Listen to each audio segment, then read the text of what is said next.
Voter ID সংশোধনকারীদের জন্য একটি সুখবরই বলা চলে, কারণ আবেদন বাতিল হলেও 4 বার আপিলের সুযোগ থাকছে।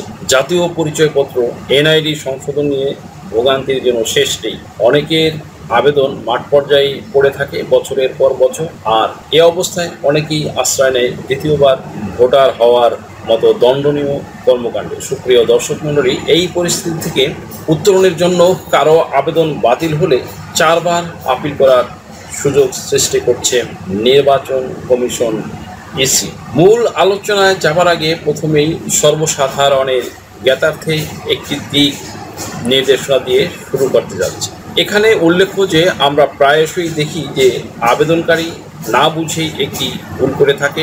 আমি জাতীয় পরিচয়পত্র সংশোধন করার বিষয় নিয়ে কিছু কন্টেন্ট সাধারণের সুবিধার্থে নীতিগত দায়িত্ববোধ থেকে ও আইনজীবী হওয়ার বদৌলতে আমার চ্যানেলে আপলোড করে থাকি। তাতে সাধারণের এটা নিয়ে যে পরিমাণ সমস্যা রয়েছে, তাতে করে আমার মনে হয়েছে যে এটাকে জাতীয় সমস্যা হিসেবে আখ্যায়িত করা যায় নিঃসন্দেহে। এত পরিমাণ সমস্যা রয়েছে এই জিনিসটি নিয়ে, তা একেবারে বলা যায় কল্পনারও অতীত। সুপ্রিয় দর্শক মণ্ডলী, এই ক্ষেত্রে আবার তাদেরও একটি সমস্যা রয়েছে। তারা যে ভুলটি সর্বাগ্রে করে থাকে তা হলো আবেদনের সময় বা তারা যখন অনলাইনে জাতীয় পরিচয়পত্রটি সংশোধন করার জন্য অ্যাপ্লাই করে থাকে, তখন তারা প্রয়োজনীয় ডকুমেন্টস বা কাগজপত্র সংযুক্ত করে না বা এগুলো স্ক্যান করে আবেদনের সাথে দিয়ে আবেদনটি যথাযথভাবে অ্যাকুরেটলি করেন না। এখানেই তারা মস্ত বড় এবং প্রথম ধাপের ভুলটি করে, এবং আমার দেখা এবং জানা বাস্তব অভিজ্ঞতার আলোকে আমি বলবো যে প্রথম ভুলটি তারা এখানেই করে থাকে যে তারা পর্যাপ্ত ডকুমেন্টস বা কাগজপত্র অ্যাড করে আবেদনটি করেন না। তারা যেন তেনভাবে কোনো রকম চিন্তা ভাবনা না করেই আবেদনটি করে দেন। লাইক ধরেন যে বয়স সংশোধন বা নিজ নাম সংশোধন বা পিতামাতার নাম সংশোধন করবেন, এখন তিনি একটি জন্ম নিবন্ধন আর ভোটার আইডি দিয়েই আবেদন করে দেন। নিজের মোবাইল নম্বরটিও সেখানে দিয়ে দেন না, এটা তারা প্রয়োজনও মনে করেন না। তারা দোকানের মোবাইল নাম্বার দিয়ে আবেদন করেন। তখন ইসি অফিস থেকে মেসেজ আসে দোকানের কাছে।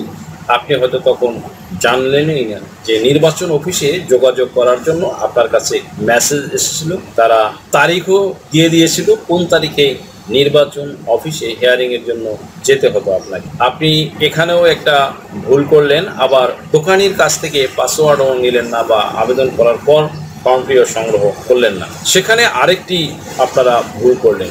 এতগুলো একটি ব্যাপার।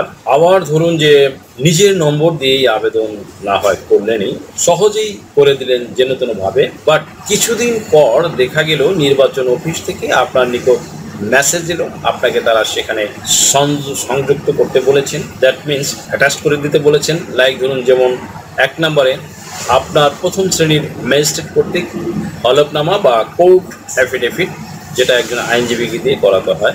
2 নম্বরে সার্টিফিকেট বা শিক্ষার সনদ দিতে বলল। 3 নম্বরে চেয়ারম্যান বা কাউন্সিলর কর্তৃক প্রত্যয়নপত্র বা নাগরিক সনদপত্র। 4 নম্বরে ওয়ারিশ সনদপত্র হতে পারে। 5 নম্বরে কাবিননামা বা নিকাহনামা। তাহলে আপনি যখন টাকা পয়সা এবং সময় অপচয় করে আবেদনটি করলেনই, তাহলে এসব কিছু আগেই সংগ্রহ করে আবেদন করলেন না কেন? প্রশ্ন হলো এখানে, আবেদন করে অনেক দিন অপেক্ষার পর এমন মেসেজ আসে, তাহলে তো আপনার যেই লাউ সেই কদুই হলো, আপনাকে পুনরায় আবেদন বা আপিল করতে হলো। তাহলে আপনি যদি আগেই সব সংগ্রহ করে আবেদন করতেন, তাহলে তো এতদিনে সংশোধন হয়েই যেত, তাই না? আপনি এখন বললেন যে যাই হোক বা যা হবার তা তো হয়েই গেছে, তাহলে এবার সব কিছু দিয়ে আবেদন করবেন ভাবছেন। বাট দেখা গেল এবারও আপনি একটি ডকুমেন্টস, হয়তো 2টি পয়সা খরচের কথা চিন্তা করে, 2টো পয়সা সেভ করার কথা চিন্তা করে, লাইক ধরুন হলফনামাটি বা কোর্ট এফিডেভিটটি তৈরি করে আবেদন করলেন না বা প্রয়োজন মনে করলেন না, অবহেলা করলেন। তাহলে কি হলো? আবারও আপনার আবেদনটি বাতিল হলো, আর আপনি বুঝতেই পারলেন না যে কী কারণে বাতিল হলো।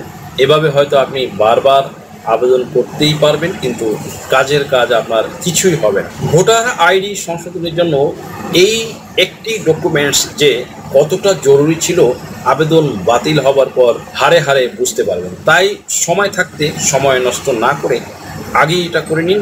এই একটি ডকুমেন্টসই আপনার সব ডকুমেন্টসকে টেনে আনবে, যেমন কান টানলে মাথা আসে। আপনার কি নাম ও বয়স সংশোধনের জন্য হলফনামা প্রয়োজন? এনআইডি, সার্টিফিকেট, পাসপোর্ট, জন্ম নিবন্ধন, দলিলের ভুল সংশোধনের হলফনামা, ধর্ম পরিবর্তনের জন্য হলফনামা, তালাক প্রত্যাহারের জন্য হলফনামা, যৌথ বিবাহের হলফনামা, রেজিস্ট্রি সহ কোর্ট ম্যারেজ।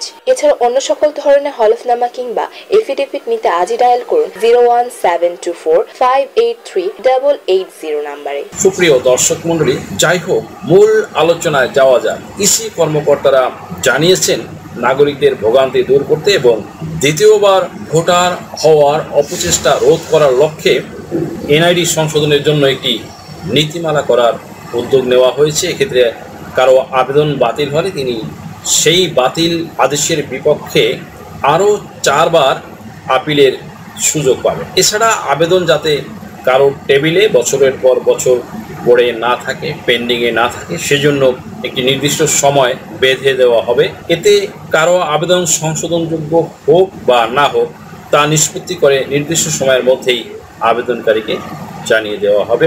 এখন আপনারা জানেন যে ছাত্র আন্দোলনের পরে যে নতুন অন্তর্বর্তীকালীন সরকার এসেছে, এখন আপনাদের জন্য একটি বিশাল সুযোগ এসেছে এই ভোটার আইডি কার্ড সংশোধনের জন্য। যেগুলো পেন্ডিং রয়েছে সেগুলো সেটে দেওয়ার প্রক্রিয়া চলছে। সুপ্রিয় দর্শক মণ্ডলী, নীতিমালার উপর আলোচনার জন্য ইতিপূর্বে একটি বৈঠকও ডাকা হয়েছিল ইসির পক্ষ থেকে।